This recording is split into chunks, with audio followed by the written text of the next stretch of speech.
ये एरॉन रेस्टॉन नाम के लड़के के जीवन की एक सच्ची कहानी है जो कि किसी काल्पनिक मोटिवेशनल कहानी से कम नहीं है और आपको ये सिखा देने के लिए काफी है कि जीवन में चाहे आप कितनी भी बड़ी मुश्किल में फंस जाओ, अगर आप अपने साहस, धैर्य, विश्वास और बहादुरी से काम लेते हो तो आपकी जीत निश्चित है। एरॉन हैकिंग के लिए अमेरिका के एक बीहड़ रेगिस्तान में गया था, पर उस बीहड़ रेगिस्तान में जाने से उसकी पूरी जिंदगी ही बदल गई। वो उस जगह पर जाकर एक ऐसी मुसीबत में फंसा था जहां से बाहर निकलने के लिए उसे अपनी सबसे कीमती चीज तक को भी खोना पड़ा था। तो चलिए करीब से एक्सपीरियंस करने की कोशिश करते हैं एरॉन ने बिताए हुए उस बीहड़ रेगिस्तान के हर एक पल को, उसके जीवन पर बनी साल 2010 की 127 हॉर्स मूवी द्वारा।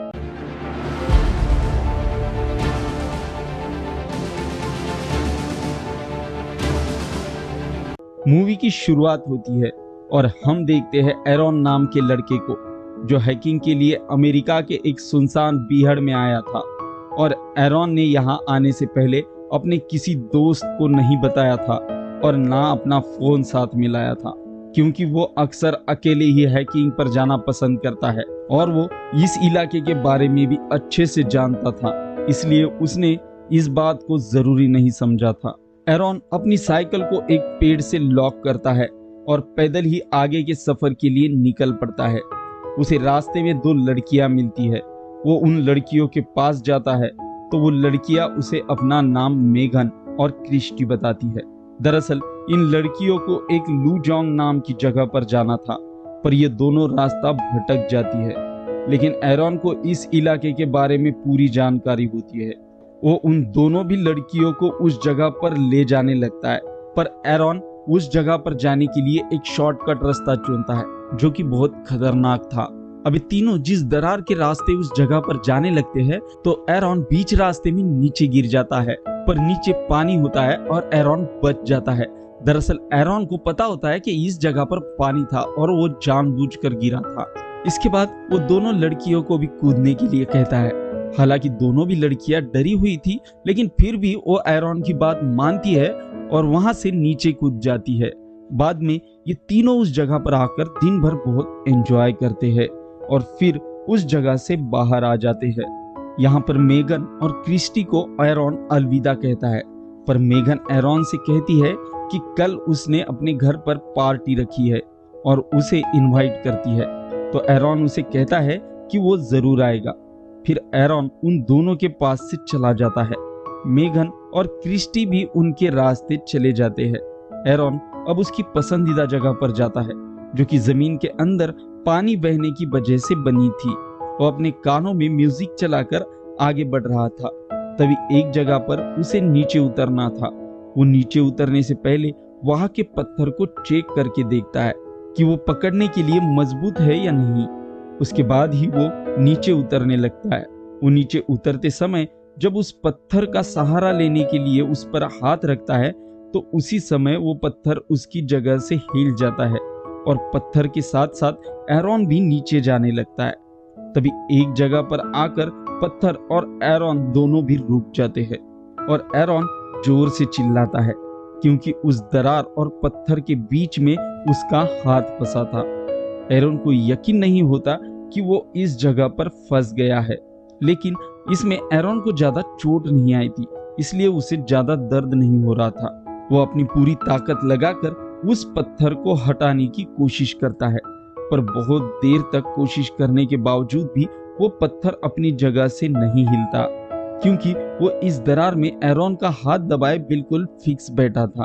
अब एरॉन उसे हटाने की कोशिश में थक जाता है और पानी पीता है।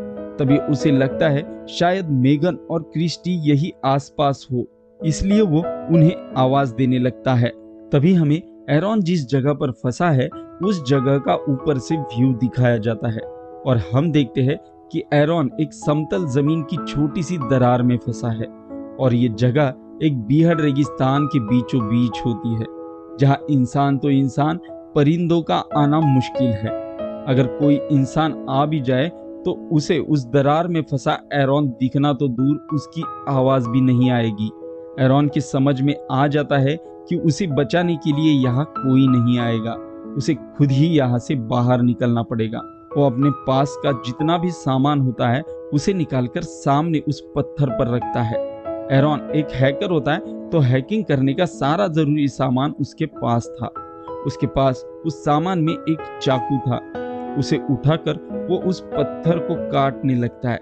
वो घंटों तक उस चाकू से पत्थर को काटता है। अब रात हो जाती है, फिर भी एरॉन उस पत्थर का थोड़ा सा भी हिस्सा नहीं काट पाया था। थक कर अब वो पानी पीता है। अब एरॉन अपने पास की रस्सी एक पत्थर में फंसाता है और उस रस्सी को कमर में बांधकर सोने लगता है ताकि उसके हाथ पर ज्यादा वजन ना आए। पर जैसे ही वो सोता है उसे वही सपना आता है जब वो यहाँ फंसा था, और वो जग जाता है और दोबारा उस पत्थर को काटने में लग जाता है। काटते काटते अब सुबह हो जाती है। एरॉन अपने पास का कैमरा ऑन करता है और उस पर वो यहाँ कैसे फंसा बताने लगता है। साथ में वो ये भी कहता है कि अगर मैं यही मर गया तो ये कैमरा किसी को भी मिले उसे प्लीज मेरे घर तक पहुंचा देना। ये मैसेज रिकॉर्ड करते समय उसके सर पर ऊपर से मिट्टी गिरती है। उसे लगता है जैसे ऊपर कोई है। वो आवाज देता है पर ऊपर कोई भी नहीं होता। जब वो दोबारा कैमरे की रिकॉर्डिंग देखता है तो उसमें खुद को मदद की भीख मांगते हुए देखता है, और ये देखकर उसे खुद पर ही तरस आता है और अपने आप को ही वो मोटिवेट करने लगता है। अब दोबारा यहाँ एक बार रात हो जाती है और समय के साथ साथ एरॉन कोशिशें भी कर रहा था, पर वो उसमें कामयाब नहीं हो रहा था। रात को एरॉन उसके पास जो खाना होता है उसे खाने लगता है। तभी उसे याद आता है कि आज मेघन के घर पार्टी है, और वो वही फंसे हुए उस पार्टी को इमेजिन करता है। वो देखता है उसके पास पानी भी कम बचा है। तभी उसे याद आता है कि यहाँ आने से पहले वो हर बार जिस दुकान पर सामान खरीदने जाता है वही गया था। जब दुकानदार ने उसे पूछा था कि तुम इस बार कहाँ हैकिंग के लिए जा रहे हो, तो एरॉन ने उसे इस बार भी नहीं बताया था, क्योंकि एरॉन की आदत होती है कि वो कहीं जाते समय किसी को भी नहीं बताता। उसे लगता है कि काश उसने उस दुकानदार को इस जगह के बारे में बताया होता तो आज वो उसे ढूंढते हुए यहाँ जरूर आता।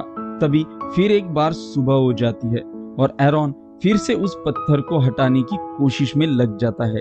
वो उस पत्थर और सामने वाली चट्टान को रस्सी बांधता है और दूसरे हाथ से उस रस्सी को खींचकर उस पत्थर को उठाने की कोशिश करता है, पर बहुत ट्राई करने के बावजूद भी वो उसे नहीं उठा पाता और इस कोशिश में भी एरॉन असफल होता है। एरॉन को अब यहाँ फंसे हुए 48 घंटे हो चुके हैं। अब एरॉन को यूरिन आती है तो वो एक बोतल में करता है, क्योंकि उसके पास जो पानी था अब वो जल्द ही खत्म होने वाला था। वो इस जगह पर रहकर तंग आ जाता है और डिसाइड करता है कि वो अपना हाथ काटेगा। एरॉन अपने हाथ को रस्सी से कसकर बांधता है और चाकू से हाथ को काटने लगता है, पर उसने उस चाकू से पत्थर काटा था तो उसकी सारी धार चली गई थी। इस वजह से उस चाकू से उसके हाथ पर खरोच तक नहीं आती और एरॉन फिर एक बार अपने मकसद में नाकामयाब हो जाता है और थक हार कर सो जाता है। पर तभी नींद में उसका बचा हुआ पानी नीचे गिर जाता है और अब एरॉन के पास थोड़ा ही पानी बचा है, जिससे वो सिर्फ एक बार ही अपनी प्यास बुझा सकता है। रात को एरॉन जब सो रहा था तो यहाँ बारिश होने लगती है। एरॉन उस बारिश के पानी को अपनी बोतल में भरने लगता है। तभी यहाँ बारिश तेज हो जाती है, जिससे एरॉन जिस दरार में फंसा होता है उसमें तेजी से पानी भरने लगता है और कुछ ही समय में पानी एरॉन के सर तक आता है और एरॉन पानी के अंदर जाकर उस पत्थर को हटाने की कोशिश करता है और वो पत्थर इस बार हट भी जाता है। एरॉन अब उस दरार से बाहर आता है और भागकर अपने गाड़ी के पास आता है और गाड़ी से मेघन के घर जाता है। वो मेघन को दरवाजा खोलने के लिए कहता है और उससे मदद मांगता है, पर मेघन उसे इग्नोर करती है और दरवाजा बंद करती है। तभी एरॉन की आंखें खुलती है, यानी कि एरॉन का ये एक हेलुसिनेशन था। वो इस सारी घटना को सपने में देख रहा था। अब एक बार फिर सुबह हो जाती है और एरॉन को प्यास लगी थी तो उसके पास का बचा हुआ पानी वो पी लेता है और दोबारा अपने हाथ की रस्सी टाइट करता है और इस बार वो उस चाकू को सीधे ही अपने हाथ में घुसा देता है और हाथ को काटने की कोशिश करता है, पर वो चाकू उसके हाथ की मजबूत हड्डी को नहीं काट पा रहा था, तो वो उस चाकू को बाहर निकालता है।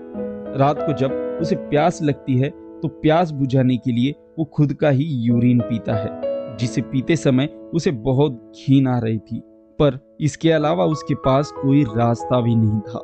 जब सुबह होती है तो एरॉन को उसने उसकी जिंदगी में की हुई सारी गलतियां याद आने लगती है और वो सारी गलतियां उसके आंखों के सामने किसी मूवी की तरह प्ले होने लगती है। फिर उसे अपनी पूरी फैमिली भी दिखती है, क्योंकि उसने मान लिया था कि उसकी मौत शायद यही लिखी है। उसे उन तस्वीरों में अपनी वाइफ भी दिखाई देती है, जिससे उसका डिवोर्स हो चुका था। वो याद करता है कि उसने उसे कितनी तकलीफ दी और वो वहीं पर पड़ा हुआ उससे माफी मांगने लगता है। उसे ये सारी तस्वीरें इसलिए दिख रही थी क्योंकि उसने अब मान लिया था कि उसकी मौत शायद यही लिखी थी। वो वहां की चट्टान पर अपना नाम लिखकर वहां डेट भी लिखता है, यानी कि एरॉन ने अब पूरी तरह से हार मान ली है। पर उसका नसीब इतना खराब होता है कि उसे मौत भी नहीं आ रही थी। तभी एरॉन एक बार और डिसाइड करता है कि वो यहाँ नहीं मरेगा। वो इस बार अपने हाथ पर अपने पूरे शरीर का वजन डालता है। इससे उसके हाथ की हड्डी टूट जाती है, जिससे उसे दर्द कम और खुशी ज्यादा होती है। बाद में वो चाकू को हाथ के उस जगह पर घुसाता है जहां से उसकी हड्डी टूटी है और धीरे धीरे हाथ को काटने लगता है, पर इसमें उसका बहुत खून बहने लगता है। तो वो अपने हाथ पर खून रोकने के लिए एक और रस्सी बांधता है और फिर से हाथ काटने लगता है। वो जब हाथ की नसें काट रहा था तो उसे बहुत दर्द होता है, लेकिन फिर भी वो अपनी हिम्मत नहीं हारता और हाथ को काटना जारी रखता है। और कुछ ही देर बाद वो इसमें कामयाब हो जाता है और उस पत्थर से आजाद हो जाता है। लेकिन इसमें उसने अपनी सबसे कीमती चीज यानी कि अपना हाथ खोया था। वो कुछ देर वही खड़े होकर अपने कटे हुए हाथ की तरफ देखता है, लेकिन खून बहने की वजह से और प्यास की वजह से उसकी हालत बहुत खराब थी। वो अपने हाथ पर पॉलीथीन बांधकर उसे रस्सी की मदद से गले में लटका देता है और यहाँ से जाने से पहले उस कटे हुए हाथ की फोटो लेता है और यहाँ से चल देता है। उसकी हालत बहुत खराब थी, फिर भी वो बड़ी मुश्किल से उस दरार से बाहर आ जाता है और खुशी से नाचने लगता है। उसे नीचे एक गड्ढे में पानी दिखाई देता है और वही उसे रस्सी बांधने के लिए एक हुक भी मिलता है। वो उस हुक में रस्सी बांधकर नीचे उतरने लगता है। नीचे उतरकर जब वो पानी के पास आता है तो वहां पर वो पागलों की तरह पानी पीता है, क्योंकि उसे बहुत प्यास लगी हुई थी। वो यहाँ से अपने साथ एक बोतल में पानी भरकर वहां से निकल जाता है। वो फैमिली उसे पीने के लिए पानी देती है और उसे इस रेगिस्तान से बाहर ले जाने लगती है। तभी आगे जाकर उसे एक और फैमिली मिलती है।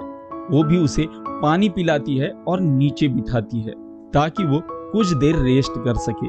तभी एरॉन जब आसमान की तरफ देखता है तो उसे आसमान में एक रेस्क्यू हेलीकॉप्टर दिखाई देता है। अब वो हेलीकॉप्टर नीचे उतरता है और एक आदमी उसके पास आकर उसे हेलीकॉप्टर के अंदर ले जाता है और इस तरह से एरॉन की जान बच जाती है। एरॉन उस दरार में 127 घंटों तक फंसा हुआ था, यानी कि 5 दिनों से भी ज्यादा वक्त। और मूवी के एंड में हमें एरॉन के लाइफ की कुछ रियल फुटेज दिखाई जाती है, जिसे दिखाते हुए हमें बताया जाता है कि एरॉन वहां से लौटने के बाद अपने पत्नी के साथ वापस रहने लगता है और फरवरी 2010 में उसे एक लड़का भी हुआ जिसका नाम उसने लियो रखा। एरॉन ने इस हादसे के बाद भी हैकिंग करना जारी रखा और हर बार की तरह अब भी वो कहीं भी हैकिंग के लिए जाता है तो वो उस जगह के बारे में किसी को भी नहीं बताता। दोस्तों, अगर आपको एरॉन की मोटिवेशनल कहानी पसंद आई और ऐसे ही सर्वाइवल ट्रू स्टोरी मूवी का एक्सप्लेनेशन हर रोज देखना चाहते हो तो अभी इस वीडियो को लाइक और हमारे चैनल को सब्सक्राइब कीजिए। Thanks for the watching.